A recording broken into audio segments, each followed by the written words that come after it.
کیا اتنی ضرورت تھی کہ اس کو فائر کیا جاتا ہے؟ کیوں ایسے اس طرح سے اور بچی کی جان گیا؟ اس نیگلیجنس کو، اس نا تجربہ کاری کو آپ بالکل ایسے لے سکتے ہیں کہ ٹریننگ کی شدید حد تک کمی۔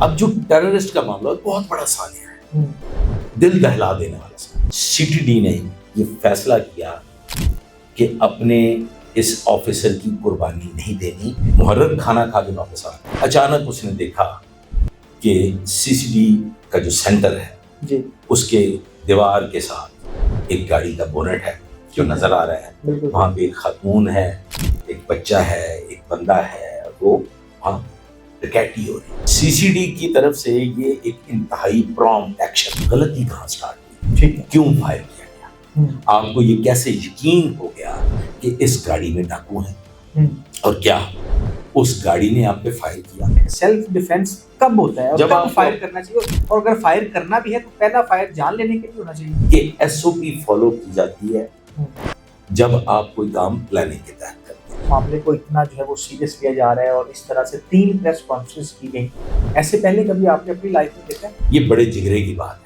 ہے کہ اپنی کسی غلطی کو، اپنی کسی مس ہینڈلنگ کو آپ اون کر لیں۔ کاؤنٹر ٹیررزم ڈپارٹمنٹ جی، ان کی جانب سے بھی اسی طرح کا جو ہے وہ فیملی پہ فائر ہوئے، اور وہ بچے اور وہ ساری فیملی اور ساری چیزیں ہوئی، اس پہ بھی ایک انکوائری کمیٹی بنی اور وہ چیزیں ہوئی، لیکن اس وقت ایڈیشنل آئی جی رائے طاہر کو ہٹا دیا گیا تھا اس واقعے کے بعد۔ تو اب سوال یہ اٹھایا جا رہا ہے کہ کیا محکمہ اپنے محکمے کی کیسے تفتیش کرے گا؟ یہ قتل عمد تو نہیں، یہ قتل خطا ہے۔ ایف آئی آر ہے وہ نامعلوم درج کی گئی ہے، حالانکہ پتہ چل چکا تھا کہ کانسٹیبل نے کیا اور اس کا نام بھی ظاہری بات ہے سب کو پتہ جی، ہے۔ تو نامعلوم اور نامزد پرچے میں اس میں ایج نہیں مل جاتا ملزم کو؟ میں یہ سمجھتا ہوں کہ نامزد پرچے میں ایج مل سکتا ہے۔ ہمارے بھائی، میں تو انہیں بھائی کہتا ہوں، ٹھیک ہے، انہوں نے ایف آئی آر کو ایک ناول بنا دیا ہے۔ اوکے، جب آپ ناول لکھتے ہیں نا جی، تو پھر اس میں املا کی غلطیاں بھی ہوتی ہیں، پھر اس میں سیاق و سباق کی غلطیاں بھی ہوتی ہیں، بالکل صحیح۔ اور بہت سی ایسی غلطیاں